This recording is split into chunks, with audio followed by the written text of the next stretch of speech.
लालगंज के लोगों के लिए अवसर है नहीं। अगर संजय यादव आता है तो हमारे जो भी जानने वाले हैं उनसे पूछ लीजिए कि संजय यादव अपना काम बहुत ईमानदारी से करता है। देखिए, शंखनाद तो बहुत पहले से हो चुका है और हम चुनाव लड़ेंगे और जीतेंगे। कई सारे प्रतिनिधि पहले भी थे, अभी भी हैं, बहुत सारे लोग और लगे हुए हैं, लेकिन लालगंज के लोगों का विश्वास एक तरफा संजय यादव पर है। क्लियर कट हो गया है कि संजय वर्सेस संजय यादव। इस बार सत्ता परिवर्तन होने जा रहा है और अभूतपूर्व होगा। तेजस्वी प्रसाद यादव मुख्यमंत्री बनेंगे और उनके मुख्यमंत्री बनने में लालगंज का भी सहयोग होगा। लोगों का हक हकूक की लड़ाई के लिए, हक हकूक दिलवाने के लिए हमारे माननीय नेता बिहार का दौरा किया। लालगंज के लोगों का हम पर एक बहुत बड़ा ऋण है, जिसको मैं कुछ काम करके उतारना चाहता हूँ। नमस्कार, स्वागत है आप सभी का। आप देख रहे हैं जनवार्ता न्यूज और मेरे साथ खास शख्सियत है संजय यादव है। लालगंज विधानसभा क्षेत्र से आते हैं और कह सकते हैं विधानसभा चुनाव की जिस तरह से शंखनाद की तैयारी है, लालगंज से शंखनाद किए हुए हैं। जानते हैं कि क्या कुछ तैयारी है, क्या कुछ शंखनाद है। सबसे पहले जनवार्ता में बहुत बहुत स्वागत। आपका भी बहुत बहुत धन्यवाद और आपके चैनल के माध्यम से जो भी लोग इसको देख रहे हैं उनको दुर्गा पूजा की हार्दिक हार्दिक शुभकामनाएं एवं बधाई। और हम आशा करते हैं कि जो भी लोग अपने मन में सोचे हैं उनकी मनोकामना इस दुर्गा पूजा में सफल हो, उनका वह जो मनोकामना है पूर्ण है। और तमाम लालगंज की जनता को मैं तहे दिल से हार्दिक हार्दिक अभिनंदन करता हूँ। चलिए संजय जी, आपको भी नवरात्रि की हार्दिक शुभकामनाएं हैं। धन्यवाद। मुरादे हैं सभी के पूरे होते, आप भी मुरादे लेके जाए हैं, तो क्या इस बार शंखनाद मान सकते हैं? देखिए, शंखनाद तो बहुत पहले से हो चुका है। अब बात रही कि चुनाव लड़ने का, तो पार्टी वाला कमान को अगर हम पर भरोसा होगा, अब भरोसा होगा क्या भरोसा है, तो निश्चित रूप से टिकट हमें मिलेगी और हम चुनाव लड़ेंगे और जीतेंगे। भरोसे की आप बात कर रहे हैं, लेकिन तमाम लोग, मैंने आपके समर्थकों को देखा है, लालगंज मांगे संजय यादव। ऐसे में लोगों के भरोसा आप है और आप भरोसा कर रहे हैं। देखिए, निश्चित रूप से जहां भी आप जाइएगा लालगंज विधानसभा में, जो कोर वोटर है, जो वास्तव में चाहता है कि अगर लालगंज का विकास होना चाहिए, तो संजय यादव के रूप में देखना चाह रहा है कि लालगंज का अगर विकास होगा तो सभी लोग को देख लिए हैं। कई सारे प्रतिनिधि पहले भी थे, अभी भी हैं, बहुत सारे लोग और लगे हुए हैं, लेकिन लालगंज के लोगों का विश्वास एक तरफा संजय यादव पर है। और हम तो किसी से कभी छल कपट नहीं किए, किसी को धोखा नहीं दिया। हम तो जो कहते हैं सो करते हैं। लोगों के लिए दिन हो, रात हो, धूप हो, बरसात हो, गर्मी हो, इससे कोई फर्क नहीं पड़ता है। जब लोग जहां हमें खोजता है वहां हम निश्चित रूप से पहुंचते हैं और उनको जहां तक मदद होती है वहां हम मदद करते हैं, मदद करने का प्रयास करते हैं। इसी का परिणाम है कि आज आप जहां भी देख रहे हैं हो रहा है कि लालगंज मांगे संजय यादव। इसी का परिणाम है। हम लोग कर्तव्य का फल मिला है और पूर्णतः मिलने वाला है। कर्तव्य का फल की बात कर रहे हैं, तो कर्तव्य संजय वर्सेस संजय कहीं ना कहीं एक समीकरण बन रहा है। इस समीकरण में क्या कुछ सियासत हलचलें हैं? देखिए, यह तो बहुत दिनों से हर जगह हल्ला चल रहा है, संजय वर्सेस संजय जी। और अब संजय वर्सेस क्या क्लियर कट हो गया है कि संजय वर्सेस संजय यादव और एनडीए वर्सेस संजय यादव। मान लीजिए कि टिकट किसको कम मिलता है, लेकिन अगर हमें टिकट मिलती है तो किन्हीं का भी लड़ाई हम ही से होगा। और संजय यादव तो एक तरफ से लगभग फिक्स है। मतलब कहें कि एक तरफा जो आपके समर्थक है या जो जिस तरह से विधानसभा में लोग अभिमुख करते हैं, आपके पीछे का करता रहते हैं, निश्चित तौर पे क्या कहा जा सकता है कि आपको लोग विधायक मान लिए हैं अभी से? देखिए, विधायक मनवाने के लिए हम काम नहीं करते हैं। लालगंज के लोग अपना बेटा, अपना भाई मने, और भाई मनवाने के लिए, बेटा मनवाने के लिए हम काम करते हैं। विधायक तो एक छोटा सा एक पद है, उस पद के लिए लालसा संजय यादव को नहीं है। पद जो लेना था, जिस कुर्सी पर बैठना था, संजय यादव बैठ चुका है।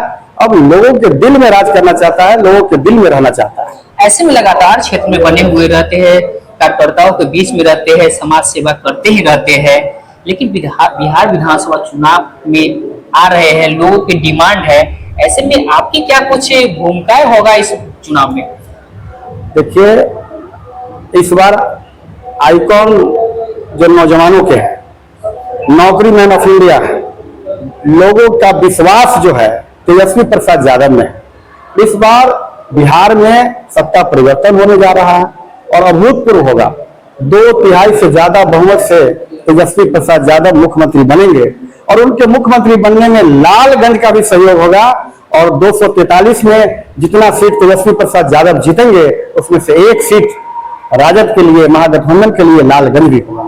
वर्तमान में एनडीए के खाता में है, बीजेपी के वहां के प्रत्याशी विधायक है, तो ऐसे में क्या कुछ रहेगा? बीजेपी के प्रति आपकी लड़ाई सीधे से है, तो इसको क्या देखते हैं? दल में बात करते तो बीजेपी से सीधी लड़ाई है आपकी। देखिए, कोई आ जाए, संजय यादव के सामने कोई टिकने वाला है नहीं और ये हवाई बात हो नहीं रही है। हम तो काम करते हैं, लोग अपने आप कर रहा है कि कोई आएगा तो इससे वो हार जाएगा, उससे वो जीत जाएगा, लेकिन संजय यादव आता है तो कोई उससे लड़ ही नहीं पाएगा। एक तरफा संजय यादव का जीत होगा। लालगंज के विकास के लिए क्या कुछ? लालगंज के विकास के लिए तो सबसे पहले लालगंज में जो रोड का स्थिति है, लालगंज और भगवानपुर में, वह उसका सुधार होना चाहिए। अतिक्रमण जहां जहां है मार्केट में उसको खत्म कराना है। पानी का जल जमाव का जो समस्या है भगवानपुर स्टेशन वाले रोड से लेकर और लालगंज में, उसको खत्म कराना सबसे पहली प्राथमिकता होगी। लालगंज में एक विधानसभा बड़ा सा आवासीय विद्यालय होना चाहिए। लालगंज में पहले जीएच हाई स्कूल में आवासीय विद्यालय था, अब वह खत्म हो चुका है, कोई उसका सिस्टम ही नहीं रहा। तो लालगंज में एक आवासीय विद्यालय बड़ा से बड़ा होना चाहिए जिसमें बच्चे बढ़िया से पढ़कर और हमारे लालगंज के बच्चे अच्छा जगह पर जाए, जज बने, कलेक्टर बने, इंजीनियर बने, इसके लिए व्यवस्था होगी, इसके लिए हम कराएंगे। और लालगंज में जैसे हमारे माननीय तेजस्वी प्रसाद यादव जी का है कि सर्टिफिकेट लाओ खेल का और नौकरी पाओ, तो लालगंज में खेलने के लिए एक बड़ा सा बढ़िया स्टेडियम का व्यवस्था हम कराने का प्रयास करेंगे, स्टेडियम हो। और लालगंज में पूर्णतः अपना बिल्डिंग में अपना अनुमंडल हो, पूर्णतः अनुमंडल लालगंज बने, इसके लिए हम कार्य करते हैं। ये सब प्राथमिकता है। मौजूदा जो सरकार बिहार सरकार है, क्या लगता है कि वो उनके विकास के कार्य लालगंज में कितना प्रतिशत हुआ है? प्रतिशत का बात क्या करते हैं, उनका तो विकास ही कुछ नहीं है, कागज पर विकास है। कागज पर विकास है। जहां किसी से भी पूछिए वह सिर्फ ठगने का काम किया और वही ठगने में अभी विकास दिखा रहे हैं। 4.5 साल, 4.25 साल बैठे हुए थे लालगंज के जो हमारे माननीय हैं और अभी टावर तोड़ अभी उद्घाटन कर रहे हैं, शिलापट लगा रहे हैं। शिलापट लगाने से विकास होता है क्या? क्या लग रहा है वर्तमान में नीतीश जी की सरकार में घोषणा हो रहे हैं, 10,000 रुपया दिया जा रहा है, इनकी सरकार में जीएसटी चेंजेस हो रहा है, इसको किस तरह से देख रहे हैं? देखिए, 10,000 रुपया की जहां तक बात है तो पहले तो हम लेंगे कि हमारे माननीय जो नेता हैं तेजस्वी प्रसाद यादव, वो तो हर घर में एक महिला को 2500 रुपया, अगर घर में 4 महिला है तो चारों को 2500, 10,000 रुपया साल में अगर जोड़ लिया जाए तो एक महिला को 30,000 रुपया मिल रहा है और वो भी नॉन रिफंडेबल है, उसको वापस नहीं करना है। लेकिन इधर 10,000 का जो जुमला है उसको तो वापस करना है। और एक बात और जान लीजिए, जो आप देख ही रहे हैं, और अभी तो दुर्गा पूजा का समय है, जगदम्बा जी का पूजा तो जानते हैं जी। तो वहाँ खसी का बलि चढ़ता है जी। तो बलि चढ़ाने के पहले खसी को अकुरी, चना का जो फुलाया हुआ रहता है, अकुरी और बतासा और फूल उसको खिलाया जाता है। अब फूल खाते रहता है, ऊपर से उसका गर्दन काट दिया जाता है। अच्छा, वही है यहाँ 10-10 हजार का जुमला और 10-10 हजार दिखा के लोगों का गर्दन काटने की तैयारी चल रही है। क्या लग रहा है कि जो जनता जिनको पैसा मिला उसे आप बकरा है या इस तरह के आप बता रहे हैं? बकरा क्या, आप देख लीजिए, आज इधर से 10,000 देंगे या गैसे का दाम हो जाएगा, अभी 950 है ना, 1950 हो जाएगा। अच्छा, अभी आपका टैक्स कहीं से कहीं लग जाएगा। आपको 10,000 देंगे, ब्लॉक में कोई काम करने जाइएगा, मिनिमम फीस हो जाएगा 10,000 रुपया, राखी खरीद करने चल रही है। बिजली का अभी फ्री कर दिया है 2500, जो बिजली नहीं आ रही है, 125 यूनिट जो बिजली फ्री है, अभी बिजली नहीं आ रही है। वही है, वो तो पब्लिक को धोखा देना है और धोखा देने के लिए तो पहले तो लॉलीपॉप देना है, तो ये लॉलीपॉप है। जीएसटी को लेके क्या कहेंगे आप? जीएसटी में चेंजेस हुआ ये सब चेंजेस है, कहने का मतलब है कि बिचौलिए से मिलकर किसी चीज 10 रुपए का चीज का हम 40 रुपया दाम कर दे और 40 रुपया में फिर क्या करे कि 58% घटा दे तो 20 रुपया हो जाए, तो 10 का 20 तो ऑलरेडी अब नहीं रहे हैं, उसको क्या जीएसटी कम ज्यादा कहिएगा? वो सब कुछ नहीं, वो सब तो वो लोगों को बुर्बक बनाने का एक तरीका है।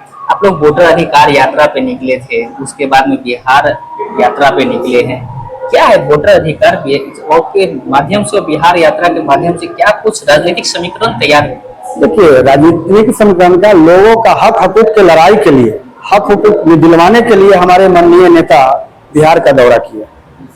वोटर अधिकार यात्रा, अब हम इतने दिन से हम वोट दे रहे हैं, हमारे ही वोट से माननीय प्रधानमंत्री बने हैं, हमारे ही वोट से यहाँ मुख्यमंत्री बने हैं, हमारे ही वोट से यहाँ विधायक बने हैं, हमारे ही वोट से यहाँ सांसद बने हैं। और 1 साल पहले हम वोट दिए तो सब ठीक था यहाँ, और आज यहाँ वोटर जिस तरीका से हटाया जा रहा है वह गरीब का, गुरबा का वोट है, दलित का, शोषित का, पिछड़ा का वोट है। उसको किसी तरीका से, जो तेजस्वी यादव का वोटर है उसको एक साइड करने का, हटाने का तरीका है, बस यही था। क्या लगता है चुनाव में कुछ प्रभाव पड़ेगा इसका? 100% प्रभाव पड़ेगा, और लोग अभी पूरा उतावला हो चुके हैं कि कितना जल्दी पोल हो जाए कि माननीय नेता तेजस्वी प्रसाद यादव को मुख्यमंत्री बनाए। और लोग यहाँ के माननीय नेता है जो हम लोगों के आइकॉन ऑफ इंडिया, उनको मुख्यमंत्री के रूप में देखने के लिए उतावला हो चुके हैं। लालगंज में देखा जाए तो संजय यादव के लिए लड़ाई है या एक अवसर के रूप में लालगंज में है? लालगंज के लोगों के लिए अवसर है, लड़ाई कहाँ यहाँ कुछ है। यहाँ लड़ाई तो लालगंज में रहेगा नहीं। अगर संजय यादव आता है तो हमारे जो भी जानने वाले हैं उनसे पूछ लीजिए कि संजय यादव अपना काम बहुत ही ईमानदारी से करता है। वह बचपन से आज तक जो हम हैं तो ईमानदारी से काम करता है, और लालगंज के लोगों का हम पर एक बहुत बड़ा ऋण है जिसको मैं कुछ काम करके उतारना चाहता हूँ। इस चुनाव में उतर जाएगा क्या? निश्चित रूप से उतर जाएगा अगर मौका मिलता है तो। और ऋण भी ऐसा है जो आप सुनेंगे तो दंग रह जाएंगे। लालगंज की जनता हमारे लिए आंसू बहा चुका है, और उस आंसू का हम किसी न किसी रूप में चाहते हैं कि सधाएं। क्या ये अवसर है आंसू को पोंछने के लिए? निश्चित रूप से अवसर हमको मिलने वाला है और मिलेगा। क्या कहेंगे, एक पार्टी है जन सुराज, उसकी तीसरी भूमिका के रूप में देखते हैं, तो लालगंज में क्या जन सुराज की क्या कुछ? देखिए, उसके जो नेता हैं वही तो यहाँ के माननीय प्रधानमंत्री जी को जुमला सिखा दिए जी, तो दूसरे को तो जुमला सिखा कर इतना बदनाम कर दिए हैं, और आज वो खुद जुमलाबाजी कर रहे हैं कि हम अब आ रहे हैं तो ये देंगे, आसमान में सीढ़ी लगाने के लिए तैयार भेल है। तो एक तो हमारे विश्वामित्र भी आसमान में सीढ़ी लगाए थे, और ये भी लगाने के लिए तैयार भेल है। अब कहाँ तक सफल होते हैं देख लीजिएगा। इंडिया के कई नेता हैं, उन पे आरोप लगाए हैं, उनको पोल खोल अभियान लेके ऐसे चला रहे हैं, तो इसको किस तरह से देखते हैं? बात है कि वो तो उसमें शामिल खुद हैं, उनके सामने ही सब घटना घटी है, तब ना वो डंके के चोट पर कहते हैं कि हाँ यह चीज है। जिस समय यह घटना घटित हो रही थी उस समय आप कहाँ थे? उसी समय नहीं होने देते आप। बिहार के लोगों के लिए अगर आप सच्चा नेता हैं, सच्चा बिहार के लोगों का हमदर्दी है, तो जिस समय इस तरह का घोटाला, इस तरह का गलत बात हो रहा था, उसी समय आप हाथ खड़ा करते, उसी समय बगावत कर देते। लेकिन उस समय तो आप बिहार के प्रदेश के आप बड़े पदाधिकारी बने हुए थे उस दल के, और आज उन पर आरोप लगा रहे हैं, तो कहीं ना कहीं आपको भी कमीशन मिलने में एक दिक्कत हो गया होगा। क्या लगता है बिहार के समीकरण में इस तरह के आरोप प्रत्यारोप लगना क्या चुनावी एजेंडा के रूप में देख सकते हैं या पर्सनली व्यक्तिगत? देखिए, यह तो बिहार का राजनीति इस तरीका से लोग गिरा रहा है कि व्यक्तिगत आरोप लगाते हैं।